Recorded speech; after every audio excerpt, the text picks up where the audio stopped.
Good morning, my dear students. Today we will discuss about the partition of a set and countably infinite set.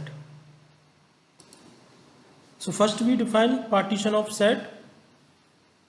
A set A1, A2, A3 of non-empty subset of a set S. It's called the partition of set S if A1 union A2 union A3 union is equal to S and AI intersection AJ equal to 5 when I is not equal to J. That means कि हम क्या करते हैं कि कोई set S है, उसका हमें पार्टीशन बनाना है तो हम S के हम क्या करें, सबसेट निकाल लें। जैसे कि मैंने यहाँ निकाले सबसेट बनाए हैं A1, A2, A3। ये सारे के सारे जो सबसेट हैं वो नॉन एम्प्टी होने चाहिए, लेकिन इनमें ये रेस्ट्रिक्शन नहीं है कि A1 में इतने एलिमेंट होने चाहिए, A2 में इतने एलिमेंट होने चाहिए, A3 में इतने एलिमेंट होने चाहिए, तो ऐसा कोई रेस्ट्रिक्शन नहीं है।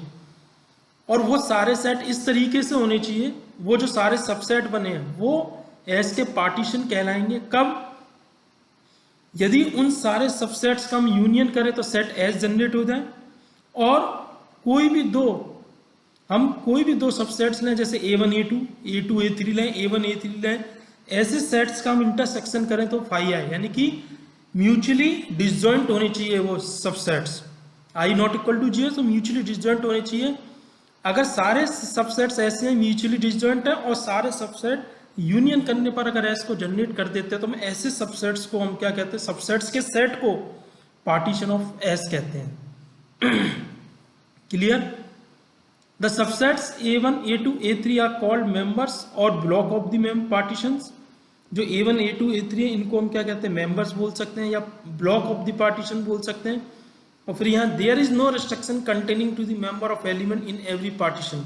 इनके ऊपर कोई रिस्ट्रिक्शन नहीं है कि कितने मेंबर्स होने चाहिए, एलिमेंट्स होने चाहिए पार्टीशन के अंदर। क्लियर? जो सिंपल सा है, कोई सेट एस है, उसके आप कोई सेट एस दे रखा, उसके आप पार्टीशन बना लें। वो पार्टीशन जो बनाए हैं उन सबका यूनियन एस आना चाहिए। और कोई भी दो पार्टीशंस का मतलब सारे के सारे जो म्यूचुअली जो डिसजॉइंट सबसेट्स होने चाहिए, यानी कि जैसे मान के चलो A1 A2 A3 A4 बनाए एस के, तो A1 A2 का इंटरसेक्शन 5 आना चाहिए, A2 A3 का, A3 A4 का, A1 A4 A1 A3 सबके इनके डिसजॉइंट इंटरसेक्शन 5 आना चाहिए। क्लियर? फिर आता है countably infinite set. Countably infinite set क्या होता है? Set A is called countably infinite set if set A is equivalent to the set of natural number n। मतलब कोई भी सेट A है वो काउंटेबली इनफाइनाइट होगा यदि A जो सेट है वो इक्वलेंट होना चाहिए to the set of natural number के, यानी कि A और n इक्वलेंट सेट होने चाहिए। इक्वलेंट सेट का मतलब क्या है कि A और n के बीच में 1:1 मैपिंग होनी चाहिए, 1:1 कॉरेस्पॉन्डेंस होना चाहिए A और n के बीच में, तब हम A को क्या कह सकते हैं, काउंटेबली इनफाइनाइट सेट। अब हम काउंटेबली इनफाइनाइट सेट की कार्डिनलिटी को हम जो डिनोट करते हैं वो हम लैम्डा नॉट से करते हैं। फिर countable set A is called countable set if it is infinite finite और काउंटेबली इनफाइनाइट। कि set A is called countable set A जो काउंटेबल होगा या तो फाइनाइट होना चाहिए या फिर इनफाइनाइट है तो वो काउंटेबली इनफाइनाइट होना चाहिए। काउंटेबली इनफाइनाइट के मतलब A और n के बीच में 1:1 मैपिंग होनी चाहिए, 1:1 कॉरेस्पॉन्डेंस होना चाहिए। अनकाउंटेबल सेट क्या होता है? इस set A is called uncountable if it is not countable. हमें कुछ जनरल आइडेंटिटी के ऊपर कुछ एग्जांपल्स हम करते हैं। Let A and B are two non empty set, then to prove A minus का भी equal to A intersection B। हमें ये आइडेंटिटीज को प्रूव करना है।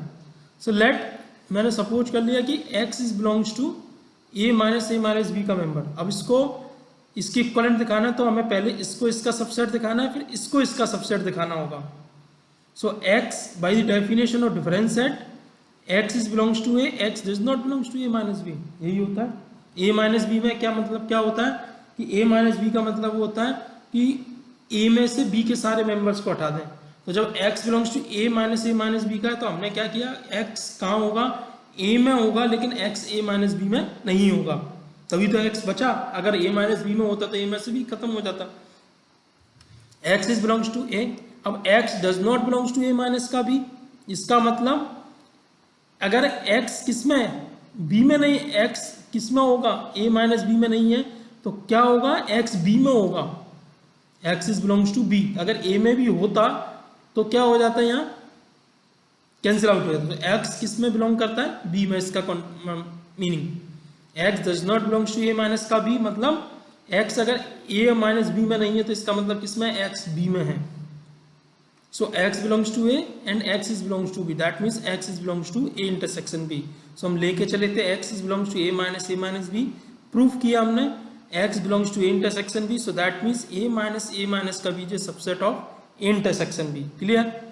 Next, again let x is belongs to A intersection B. So by the definition of intersection, x is belongs to A and x is belongs to B. That means x is belongs to A. If x is belongs to B, that means x does not belongs to A minus का B. So x belongs to A and x does not belongs to A minus B. That means by the difference set, x is belongs to A minus B. So हम लेके चले थे x is belongs to intersection B. हमने proof किया x is belongs to A minus B. So that means A intersection B is a subset of A minus B. So from one end to A minus B equal to A intersection B. तो इस तरीके से हम identities को prove कर सकते हैं और उससे डिफरेंट आइडेंटिटीज भी आ सकती हैं एग्जाम पेपर में। ओके, सो आप उनको ट्राई किए हैं। एक और एग्जांपल लेते हैं। Let A B and C are set, then prove that A minus का बी माइनस का C equal to A minus का सी माइनस बी माइनस का सी। सो वही सेम कि let X is belongs to A minus का B minus का C, then x is belongs to a minus का b and x does not belongs to c by the definition of difference set. So x belongs to a minus b, so x is belongs to a and x does not belongs to b, again difference set, and x is not belongs to c. So x is belongs to a and x is belongs to, x does not belongs to c and x is does not belongs to b. So x is belongs to, that means this one is become x is belongs to a minus c and x does not belongs to b, that means x does not belongs to b minus ka c. b minus c is always subset of b. So x belongs to a minus c minus b minus c. So a minus b minus c is a subset of a minus c minus b minus c. Again let x is belongs to a minus c minus b minus c. So that means x is belongs to a minus c and x does not belongs to b minus c. By the again definition of difference set, x is belongs to a and x does not belongs to c, or that means x does not belongs to b. So x is belongs to a and again x does not belongs to b and x belongs to c, not belongs to c. So x belongs to a minus b and x does not belongs to c. So x is belongs to a minus b minus c by the definition of difference set. So a minus c minus b minus c is a subset of a minus b minus c, which is equation number b. From a and b, a minus b minus c equal to a minus c minus b minus का c. So हम इस तरीके से ये identities को हम proof कर सकते हैं। ये ध्यान रहे, कभी भी जब भी इक्वल प्रूफ करना है, जैसे a equal to B proof करना है सेट के अंदर, तो a is subset of b and b is also subset of a।